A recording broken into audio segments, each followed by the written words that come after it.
Halo teman-teman, balik lagi bareng gue Henditan di Pipzilla TV channel. Dan kali ini gue mau bahas tentang Fibonacci retracement. Banyak orang yang katanya udah belajar tentang Fibonacci, tapi masih nanya ke gue, kok Fibonacci itu nariknya dari kiri ke kanan atau dari kanan ke kiri?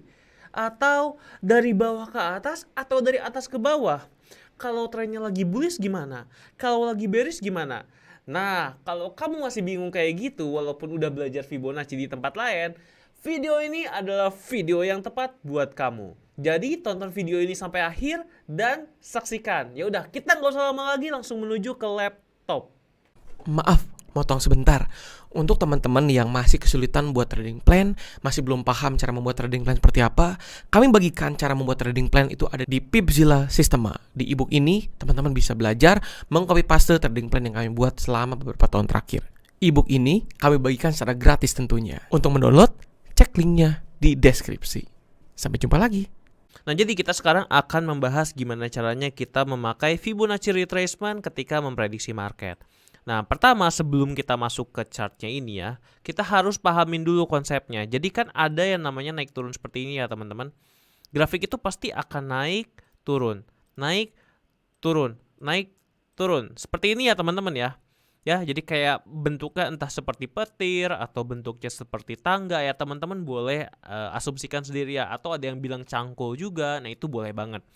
Nah, sekarang gimana sih cara kita memakai Fibonacci untuk memprediksi harga market? Jadi Fibonacci yang pertama kita bisa untuk memprediksi yang ini ya.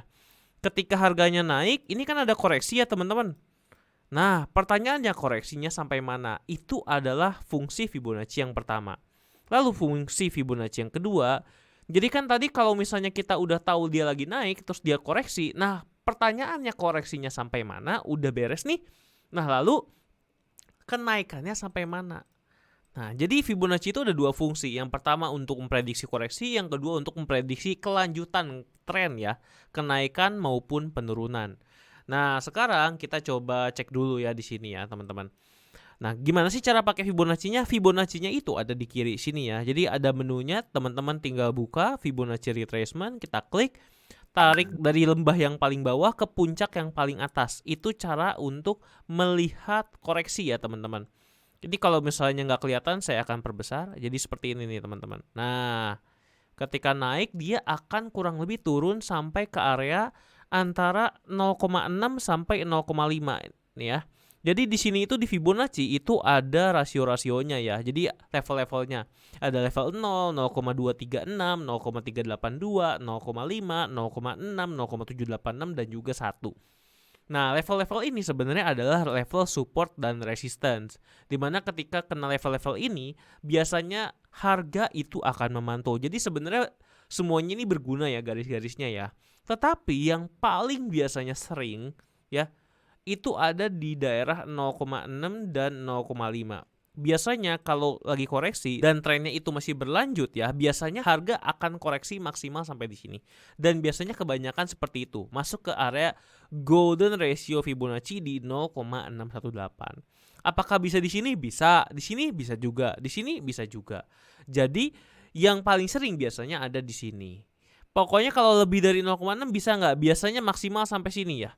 Kalau udah lebih dari sini biasanya akan ada terjadi pembalikan arah market dari misalnya ini lagi bullish jadi bearish ya. Nah, itu contoh yang pertama ya, teman-teman. Nah, lalu contoh yang kedua kita akan lihat di sini.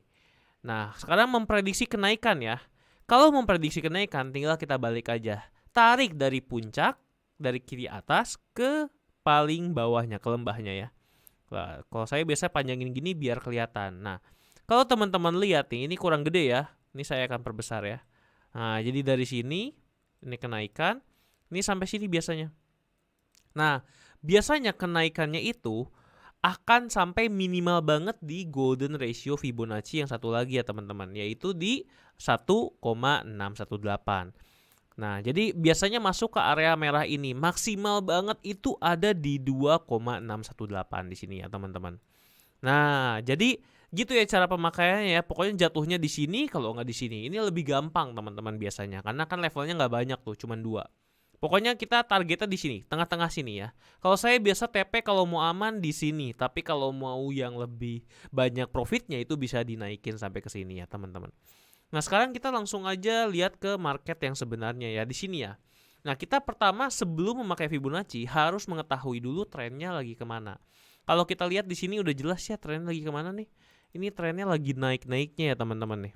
Kalau kita gambar tren lainnya mungkin akan seperti ini. Artinya kalau lagi tren-trennya lagi naik seperti ini, berarti lagi kemana? Lagi bullish ya, lagi uptrend. Nah, kalau lagi mau uptrend, artinya kan pasti bentuknya gini ya, petirnya nih. Ya kan, koreksinya itu yang ke bawah ya. Nah, sekarang kita coba ya, kita gambarin dulu garis-garisnya ya. Nah, kita coba di sini ya. Kita tarik garis ke atas. Nah, di sini ya kurang lebih kalau saya lihat ini itu karena kan di sini banyak banget yang jatuh-jatuh seperti ini. Jadi sepertinya kalau misalnya yang lebih clear ya, kalau time frame-nya diperkecil kemungkinan akan jadi kayak gini nih. Jadi ini garis koreksinya tuh di sini ya. Ada 3 biji ini nih. Terus dia naik lagi sampai ke kurang lebih ke sini ya. Sini ya, terus dia turun lagi, terus dia naik lagi sampai ke nah, ini kita selesaikan di sini ya. Ini naik lagi sampai ke sini ya. Mungkin kita akan bahasnya sampai sini aja nih. Ini ada kenaikan yang cukup tinggi ya. Maklum kalau emas itu memang dipengaruhi oleh fundamental juga. Nah, kalau kita lihat di sini ya, kita tarik garis Fibonacci dari paling kiri bawah lembahnya ke puncaknya nih. Nah, ini puncaknya ya. Kenapa saya taruh puncaknya di sini? Karena dia masih naik lagi tapi tertahan di sini ya. Terus udah gitu dia ada mengalami kejatuhan. Kalau misalnya saya cuma tarik sampai sini artinya kan trennya sudah berbalik arah ya. Padahal sebenarnya enggak. Ini biasanya gara-gara news nih ketika dia jatuh banget gini. Nah, kalau kita lihat di sini teman-teman. Ini kan pasnya di sini kurang lebih. Nah, teman-teman lihat deh. Ini kan ada di area 0,5 dan 0,6 ya nih. Ketika dia bahkan kenaikan yang pertama aja nih. Nih, ini dia ketahan di daerah 0,5 sampai 0,6. Terus dia turun lagi nih, tembus dikit, tapi dia langsung naik lagi. Kenapa? Karena dia udah kena area Fibonacci 0,5 sampai 0,6. Lalu dia naik lagi nih. Biasa, dia ini kan ada resistance yang kuat ya di sini itu tuh, yang ada garis putih ini. Dia nggak bisa tembus ke sini, dia turun lagi nih biasa nih. Wah, marketnya langsung jual habis-habisan. Tapi ternyata masih kuat buat naik ketika di area Fibonacci retracement. Artinya kalau seperti ini, trennya itu masih sangat-sangat kuat. Jadi kalau misalnya kita bisa berhasil beli di sini beberapa kali, lumayan banget kan teman-teman.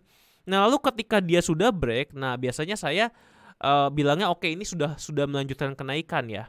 Nah, kita coba tuker ya.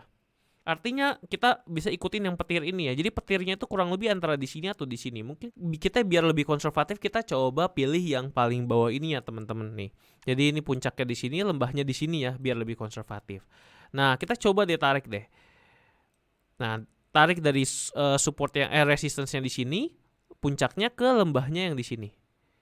Nah, ya. Nah, kalau kita lihat di sini, nih, teman-teman bisa lihat sendiri kan. Ada area-areanya. Ini area 1,6 ya. Dan ini ada area 2,6. Jadi dia kurang lebih berhentinya ada di area sini ya teman-teman. Nah, kalau saya tarik ke sini, nah kurang lebih dia akhirnya naik terus sampai koreksi yang cukup dalam itu ada di rentang di antara 1,6 sampai 2,6. Kalau misalnya teman-teman mau berhenti 1,6 gimana? Nah, bisa kan? Ini juga ketika dia sudah mau kena 1,6 dia langsung turun ke bawah nih teman-teman. Ketika dia kena golden ratio-nya. Cuman dia masih lanjut, break, udah break dia tertahan di daerah support si 1,618 ini nih. Kelihatan kan? Ini bisa jadi area supportnya nih. Naik lagi ke atas, mantul, turun lagi nih di sini. Mantul lagi ke atas ya. Jadi kurang lebih cukup akurat dia berhentinya di daerah yang merah ini. Nah, kita coba prediksi lagi ya yang berikutnya. Ini kan naik nih. Nah, cuman kalau yang ini kayaknya udah kejauhan ya. Kita coba ya, nggak apa-apa kita tarik dari sini. Sorry. Ke sini ya, lembah ke puncak ya. Nah, tuh. Kalau teman-teman lihat di sini dia memang nggak sampai 0,5 sampai 0,618. Jangan dipikir semua market pasti 0,5 sampai 0,618 ya. Jadi Fibonacci ini bukanlah sebuah hal yang pasti. Ya, tapi ada persentase lah. Yang pastinya Fibonacci itu di atas 50%. Tapi kalau kita lihat menggunakan Fibonacci ya. Nih, Lihat, dia berhentinya di rasio 0,382 kan. Artinya itu trennya masih sangat-sangat kuat sampai koreksinya aja nggak sampai ke area 0,6 sampai 0,5 ya. Bahkan kalau misalnya kita lihat nih setelah memantul, wah mantulnya tinggi banget kan sampai ke sini nih teman-teman tuh. Lihat. Nah, artinya itu marketnya lagi sangat-sangat kuat. Tapi ya pastinya level-level ini bisa jadikan support ya. Tuh, lihat akurat juga kan kena di 0,382. Nah, kita coba lagi ya. Tarik lagi. Yang ini dari atas ke bawah ya. Nuh, lihat setelah kena 1,618 langsung dia melenyek ya, dia jadi turun. Biasa, pokoknya kena 1,618 itu turun dulu. Tapi kalau trennya masih kuat, biasa lanjutnya kencang banget. Nih, kalau kita lihat nih, tuh, maksimal di 2,618. Susah banget ketembus ini. Biasanya tuh pasti di antara 2,6 sampai ke 1,618. Tuh. Ini untuk prediksi kenaikan. Lagi ya, kita coba sekali lagi yang terakhir untuk memprediksi koreksi ya, teman-teman. Nah, kalau kita prediksi koreksi gimana? Nyampe nggak deh? Tuh, lihat ya, teman-teman. Nah, kena di daerah Fibonacci retracement ya, di antara 0,6 sampai 0,5 di area golden ratio-nya. Makanya Fibonacci ini gampang banget cara pakainya. Yang penting teman-teman bisa tahu cara melihat arah tren. Teman-teman tinggal tarik aja persis yang saya lakukan tadi. Kalau lagi bearish trend, teman-teman tinggal balik aja, caranya gampang banget juga ya. Nah, jadi buat teman-teman kalau misalnya mau pakai Fibonacci ini sebisa mungkin dipahamin ya, karena cara pemakaian yang tadi itu bisa kebalik-balik kalau teman-teman masih belum paham ya. Nah, jadi itulah materi tentang Fibonacci retracement. Semoga apa yang gue bagikan hari ini bermanfaat buat teman-teman. Jangan lupa kalau teman-teman suka dengan video ini, beri dukungan kamu untuk channel Pipzilla dengan cara klik like dan subscribe. Dan jangan lupa kalau teman-teman punya topik yang ingin dibahas di video berikutnya, tulis di kolom komentar ya. Gue Henditan dan gue pamit dulu. Trade easy with Pipzilla.